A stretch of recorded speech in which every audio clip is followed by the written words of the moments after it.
The information shared on the Fulfilled Practitioner podcast is for educational and informational purposes only.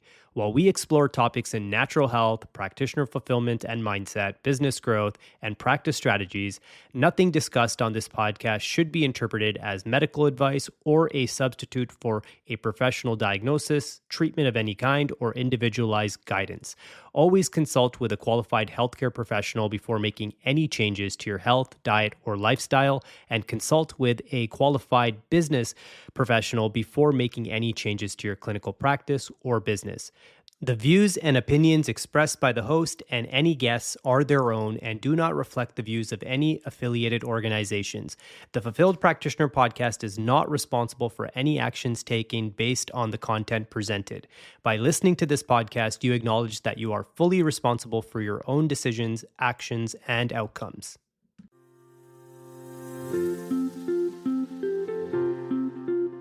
Hello, and welcome to the Fulfilled Practitioner podcast. I'm your host, Ricky Brar. This is a place where natural health practitioners learn how to grow, simplify, and fall back in love with their practice again. Here we talk fulfillment, practice growth, leverage in technology, AI, and the mindset needed to build an impactful and meaningful practice. If you're ready to evolve as a practitioner and create a life that feels aligned and energizing, let's get started. Welcome back to the Fulfilled Practitioner podcast. I'm your host, Ricky, and today we're going to dive deep on a topic that I get asked about constantly. And I'm not just saying that. Almost every single week, I have practitioners reaching out and they say some version of the same thing. And it's usually, Ricky, I keep hearing that AI is going to change everything, but I have no idea where to start. And unfortunately, fortunately, I get it. I genuinely do, because this is something that's so fast moving. Every week there's a new tool, some new announcement, some new headline.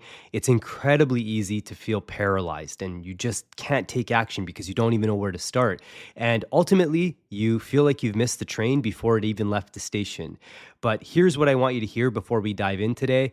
You haven't missed it, not even close. We're still very early. And today I'm going to show you something that most AI conversations don't really give you, which is a real step-by-step practical strategy.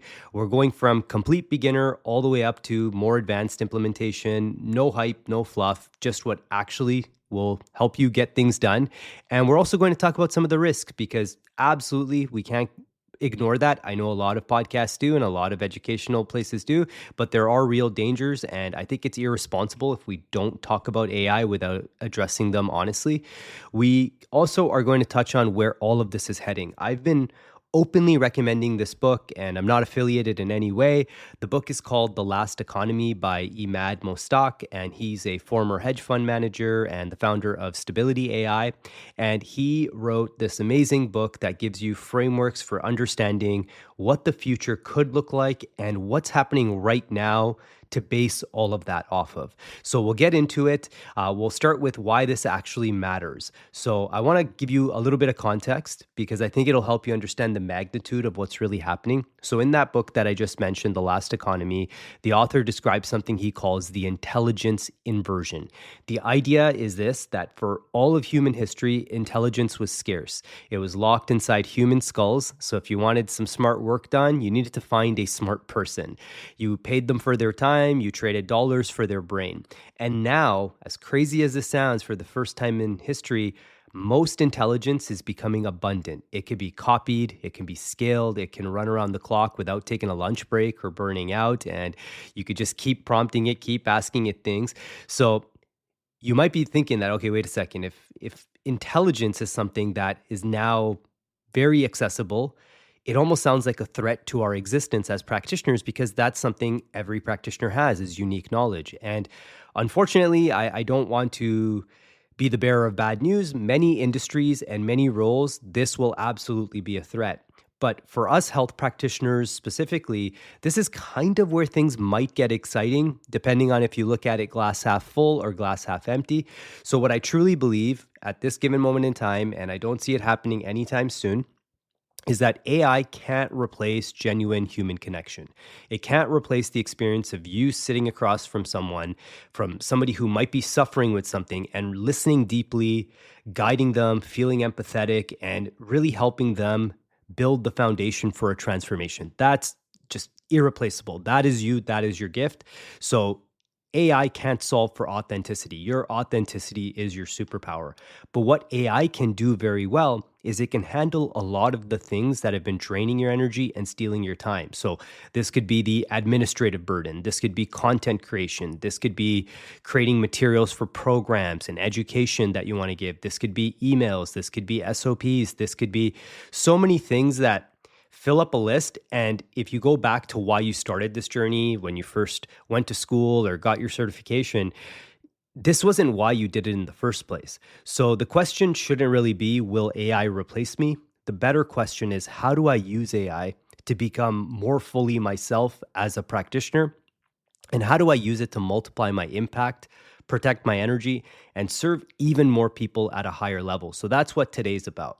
So we'll start with the first level. Let's get practical. And I mean really practical. If you've never used an AI tool in your practice, here's exactly where you should start. Step one would simply be pick one tool and just start having conversations with it. So the way these tools are set up, the fancy name for them are large language models. But basically, the reason that it's been adopted so widely and so quickly by people is they set it up as a chatbot. We're very used to chatting with people. We've been texting, we've been using apps like WhatsApp. We've been doing this for a long, long time. So text is very, very normal to us. So these platforms, you simply go there, you set up a free account, and you just have a conversation. So on the other side, you're having a conversation with a quote unquote AI. And this is where you can start very, very basic. You don't need any special tech skills. If you can text, you can use these tools. So that's kind of really the only skill you need. And two of the best tools to start are going to be Claude or ChatGPT. Now, I know that's a controversial opinion in itself because these platforms are progressing so quickly, but basically, you pick one. I personally love Claude. It's what I tend to use most of these days. And you're just going to go in and type something. So initially, you could just ask it questions like you would ask Google. You could ask for a recipe. You could ask for directions or instructions or anything like that. But to get a little bit more practitioner centric, what you can do is you can actually go in there and just type a prompt where you describe who you are. So you could say, I am XYZ practitioner. I am a functional medicine practitioner. I am a nutritionist. I am a holistic health coach. You just want to say who you are. And then you could say, I have someone who is struggling with chronic energy issues. Can you help me write a simple one-page handout explaining common root causes of poor energy and potentially basic lifestyle strategies to address them? That's it. And then you hit enter and watch what happens. If you've never used AI before, at the very least, you have now discovered you can ideate with it. You can actually use it for idea generation. So if you were doing this on your own, let's say you were putting pen to paper or you were typing into an empty document file, it'd probably take you 45 minutes from scratch. You would probably forget stuff and you probably wouldn't be too happy with that first draft. But AI produces a solid first draft for you to build off of in 10 seconds. Now you're going to review it, refine it. You don't actually have to hand this out. This is just an experiment for you as a practitioner to get used to AI, but you could put your voice into it. You can make sure that it aligns with your clinical approach. You just ultimately saved yourself an enormous amount of time. So that's actually one of the main ways practitioners use AI is simply for research. And there's a function called deep research. That's an advanced feature, but you really can research pretty much any topic. And this is your entry point. So we're talking beginner level AI. If you're somebody who's already doing this, we're going to get into the good stuff, but I just wanted to start there. So other beginner cases I see that really give practitioners a lot of massive value. It's writing the first drafts of emails. So you can write the email response you want for somebody. And as long as it doesn't contain any private information, you can then run it through the AI. You can run it through Claude or ChatGPT. And pro tip, Claude is a little bit better at sounding like a human. And it will let you know if things are worded correctly, if things are effective. You can give it more cues as well. You could say, hey, make this sound more professional. Make this sound more casual, more laid back. add some humor in. So you could give it this and you can just watch this draft that you gave it just transform in real time. So this could be a welcome email, this could be a follow-up email, this could be a newsletter. You pretty much just give the AI a general idea and it gives you a draft and then you refine it. The other big beginner application is going to be social media. So if you're somebody who posts anything that's on social media, sometimes what bogs us down most is actually not recording that video or coming up with the post or picking the colors. It's actually the caption, right? So you're just sitting there staring at a blank screen and you're like, how do I make this sound punchy? Well, tell AI what your post was about and what was the insight in it and what is it that you're sharing, and it will actually give you the captions. Really, really simple. Now, if you are not even at the point of the captions and you're like, what the heck do I even post? It can give you ideas for what to post. So again, you would just go in there and have a conversation and say, I am XYZ practitioner. This is the audience that I help, and I want to have engaging social media content for them. Can you give me 10 ideas for posts that are very exciting and they are emotionally capturing? So you could use descriptive words like that, adjectives like that, and then you'll get a list of findings. And here's something that I train practitioners on all the time. It almost sounds silly, but it's something that many practitioners forget. The AI doesn't get tired. So if you don't like the 10 it gave you, you just say, give me 10 more. And that's where things get really fun. You can really ideate with a quote unquote very smart person on the other side, right? So another really easy application. You can also create an FAQ. If you have a bunch of questions you keep getting, you can actually drop those questions in, have the AI answer it, and then refine it and review it and make sure everything is accurate overall. So the beginner principle is just simply use AI as your first draft machine. It's your starting point. It's not your final product. You're always the expert. So I never suggest publishing anything that AI gave you like verbatim. There's always room for improvement there. But this is how you can start your journey with AI. Is simply think of it like a really smart friend that you're going to bounce ideas off of and use it to get some idea generation as well. Then we get to the intermediate level, and this is where we start building practice systems using that AI. So once you've gotten comfortable having those conversations with AI and maybe you've picked up maybe a few of the advanced features that these platforms can do, this is where you actually want to start building systems. So if you've read my book, The Fulfilled Practitioner, you know I talk extensively about leverage. It's one of the most important terms in there, and specifically what I call the code form of leverage, which in our world is simply using digital tools that work for you even when you're not working. And AI truly fits perfectly into this category. So here's what an intermediate AI use can look like in real practice. So first, what I would suggest, this sounds kind of basic, but it's actually kind of cool because you can actually build a collection over time, is you could start building a prompt library. So this is a simple document. Maybe it's in Google Docs or Google Keep or Notion or another software. And you're basically saving your best prompts, the ones that have worked, the ones that have generated good results in the past. I would hang on to those because the thing with AI is we have to guide it. And sometimes if we don't word things correctly, the quality of your inputs defines the quality of your outputs. That's a quote that gets tossed around a lot, but it's absolutely true. So instead of starting from scratch every time you need a handout or a social media post, you actually have a full library of tested prompts you can pull from. And this becomes one of the most valuable assets in your practice over time. Secondly, you can use AI for content repurposing. So this is massive for practitioners who are creating any type of content. So say you record a podcast episode just like this one, you could take the transcript, drop it into an AI tool and ask it to write 3 social media posts, a short email for your list, the podcast summary, and maybe 5 educational quote graphics. So one piece of content becomes 5, 6, or 10. So that's leverage in action. Now, one of my favorite applications, and this is something I train practitioners on one-on-one, and I work with them, and we build out pretty much their custom AIs. We train their AIs to learn about them, but it's their client education system. So this is a problem that I encounter pretty much with every practitioner I've ever coached, and it's one of the biggest pain points. You find yourself repeating the same thing over and over in appointments, and you're full of so much information, and even within the context of an appointment, you actually can't tell people everything that you know. You just don't have the time for it in that appointment. So what you can actually do is you can leverage AI and you can have that same explanation you give about gut health or why gluten is bad or stress and cortisol or why sleep is non-negotiable. And the list goes on and on and on.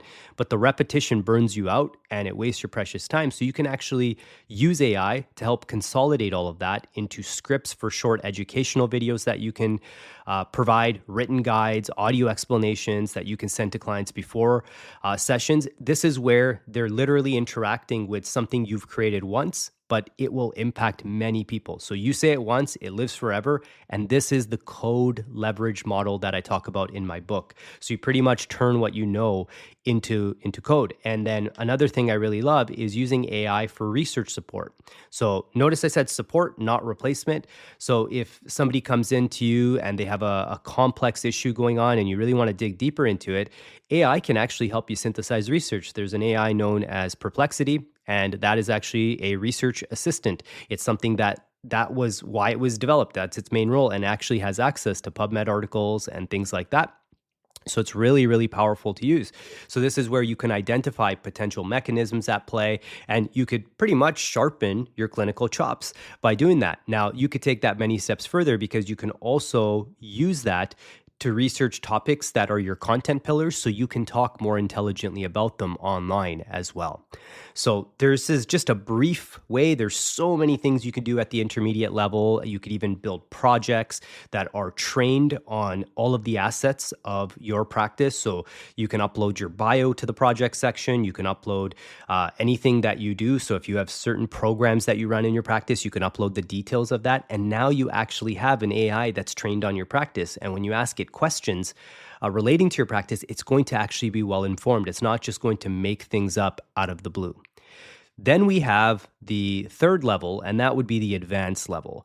Now, this is an interesting level. I won't talk too deeply about it because I don't want to lose you today either.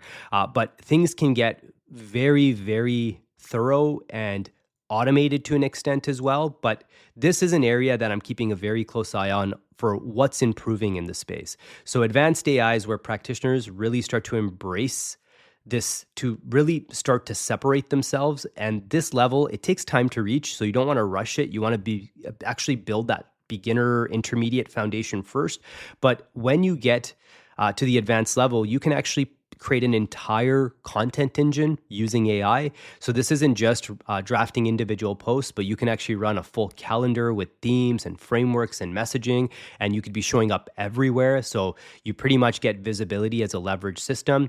It gets very deep. You can get to the point, and this is where it entirely depends on your level of comfort. So don't do this if you do not feel comfortable with it. But you could get to the point where there is software out there like 11 Labs, which clones your voice. And it does a pretty darn good job at doing that. You could even control how robotic it sounds and how freeform it sounds. So it has a little toggle on there, and it will actually start to add in ums and ahs and pauses, and some words will have an emphasis, and it'll actually sound like a human. It's actually scary. And then there's lots of pre-recorded clones that you can use there as well. There's platforms like HeyGen that actually clone you as a video agent. So this is just crazy. It makes a video avatar of you that you can then use to record stuff. Now, this is stuff that's getting better over time. Full transparency, I'm someone who doesn't give AI everything in terms of a privacy standpoint, but I have played around with these platforms, and you could get very far very, very quickly. You can also use AI to help you create and build up your programs. So I talk about this with the practitioners I coach, and we do implement some AI in there as well. And I'm very big on building group programs because I find community is a big reason people don't get better. So group programs are one of the most powerful leverage tools available to us. And here's where, when we stack the code side, AI can help you design the curriculum, write the lessons, actually build the content. It could create worksheets, help you with guides. It can even help you respond to common questions inside the program. There's also software out there that you can actually build your own clone and train that clone on a data set or pretty much materials. Let's say you train it on the most common questions you get in your program, and people can just go and interact with that clone. So this is just wild stuff today, and it's readily accessible. You actually don't need any tech training to be able to do it.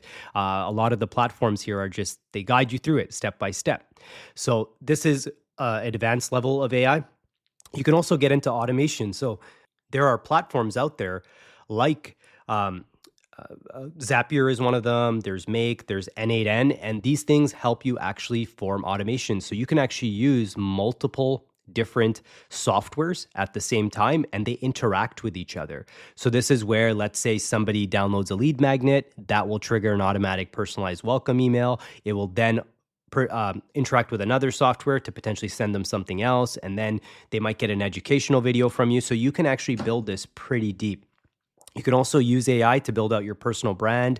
And really, if you think about it, it's going to be your research assistant slash idea generation agent as well. So there's so many different ways. So once you start to learn what you need, and every practice is different, that's when you start to get the leverage practice that I always talk about. So AI has helped us really condense how much time it takes us to actually build that practice. It's really shrunken down that side of things. So that's a brief summary on 3 levels of AI proficiency and how you can start to use AI in many different ways. But it wouldn't be fair if we didn't talk about some of the risks and dangers. So as I promised, we're going to be talking about those. So this isn't a one-sided story. And there are real dangers here, and you need to know them. So risk number 1, and this isn't talked about enough, this is actually the one I see most often with people who go deep down the AI rabbit hole, is that you kind of lose your voice. This is so common. So a practitioner starts using AI and suddenly everything they post sounds like a press release. It's so generic, it's polished, it doesn't sound human. So I see this on Facebook all of the time. People are using just copy paste directly from ChatGPT. And I know this because there's certain things that ChatGPT does, like it puts these big gigantic dashes between words. It's called an M dash. You could think of it like a dash that's double the length of a normal dash. And they don't delete those. So you can tell right away that this isn't a human. This was an AI output. And then they forget to even add personal stories. They forget to add their own clinical experience. So they pretty much just take the draft. Remember, I said use it as a draft, a first draft, and they fail to bring it to life. So that is one of the big risks I see. Risk number 2, and this is an unfortunate one, and this is why I hope listening to this podcast is extremely valuable for you.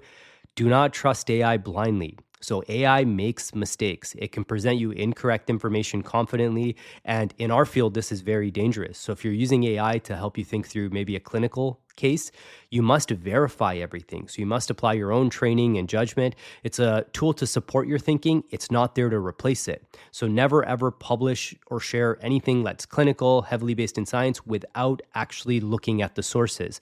Sometimes what happens is you look at the sources and sometimes the sources are completely made up. So you do have to be careful there as well.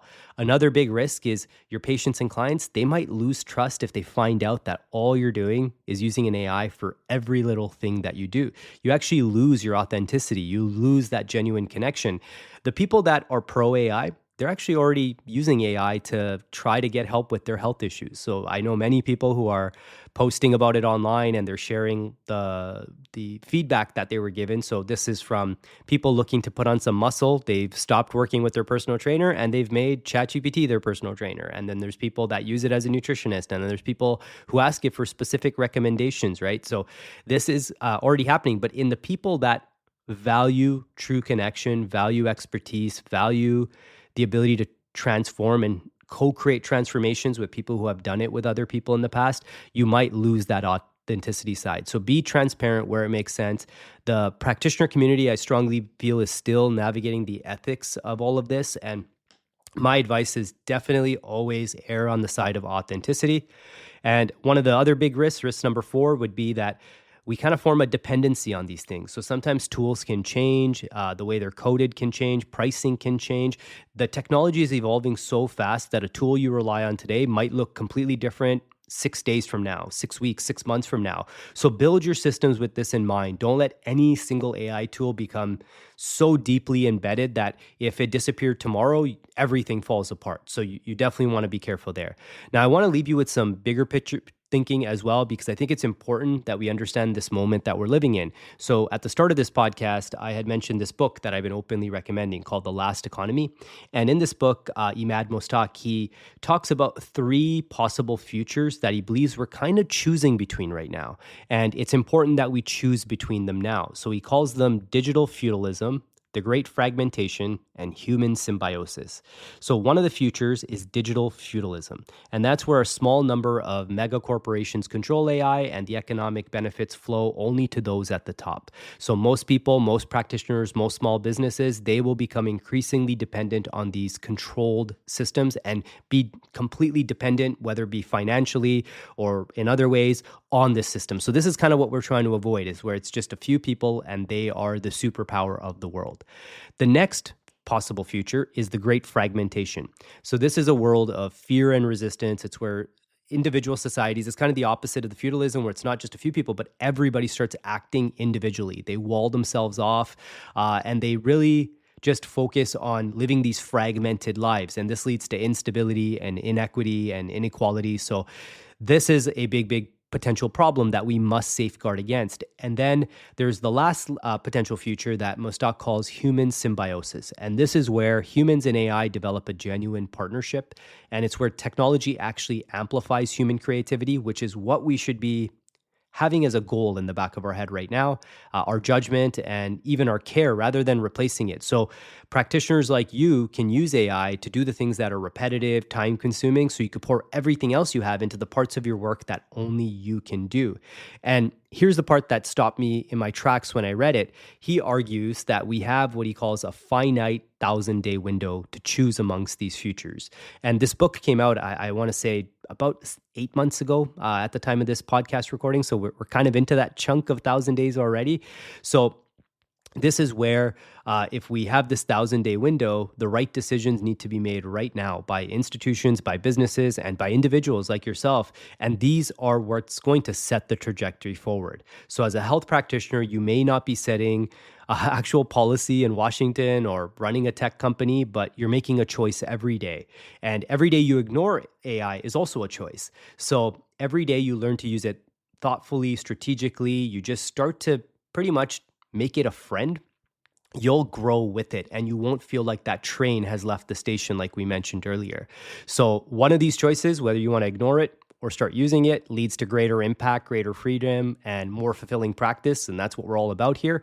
And the other one potentially leads to falling further behind in a world that's unfortunately/fortunately moving so fast and faster than any of us expected. So you guys are probably pretty clear which choice that I'm making and which one I'm potentially inviting you to here as well. So to recap, before I let you go here, your action plan, I want to give you kind of some simple strategy around like what to think about first. Because one of the things I believe deeply is that information without implementation is just entertainment. And that's what a lot of us do. We consume a lot of information as entertainment. It really messes with our dopamine circuitry and it gives us some reward and some good feelings. But we definitely need to put things into action. So if you're a beginner, this week, pick one of those chatbots and simply interact with it. So just write one thing you've been putting off, and maybe that's helping you design a social media post. We had talked about a client handout, maybe an email for your list, just one of them. Just like break the seal, see what happens. And you don't actually have to use it. Remember, just see what it produces. And if you're at the intermediate level this week, start building your prompt library. So just open up a plain Google Doc and call it My AI Prompt Library and start saving prompts that work for you. So make this a living document you add to every single week. And then if you're at the advanced level already, this is where you want to take almost like a 30,000 foot view of your practice and find places where repetition is big and there's not a lot of human creativity and intelligence involved. And that's where you're going to find these opportunities for potential automation and building things out with AI. And start with just one. So not 6 things, not 18 things, just find one. And that's when you can start to build it. That's when you can start to learn about which software might be the best for you, which platform might be the best for you. And that's what you'll do as your first step. So lastly, for all of you, if you want to check it out, the book we keep mentioning on this podcast and inspired this episode was The Last Economy by Mad Mostak. So whether you agree with everything in it or not, it'll still expand your thinking about what's coming and why the choices you make right now matter. So that's it for today's episode, everyone. I hope this gave you some real clarity and some real next steps for building AI into your practice. So this is a topic I care about deeply, and it's actually why I created my school community. So we have a community of amazing practitioners, and my goal is to help them stay up to date with everything that's happening in the tech world and with AI. And we already have some amazing practitioners in there. that are doing awesome. So if you're interested in joining our community, it's very inexpensive. It costs less than a meal out a month, and you'll get direct access to me through calls as well. So this is where you can stay up to date. Just shoot me a message back and I'd be happy to give you the information. And if this episode's valuable for you, please share it with a colleague who needs to hear it. That's so appreciated. Leave some reviews, give me some feedback. I'd love to know more, but I'm here to serve. And I'm hoping that this helps you on your journey toward becoming a more fulfilled practitioner. Take care and see you on the next one.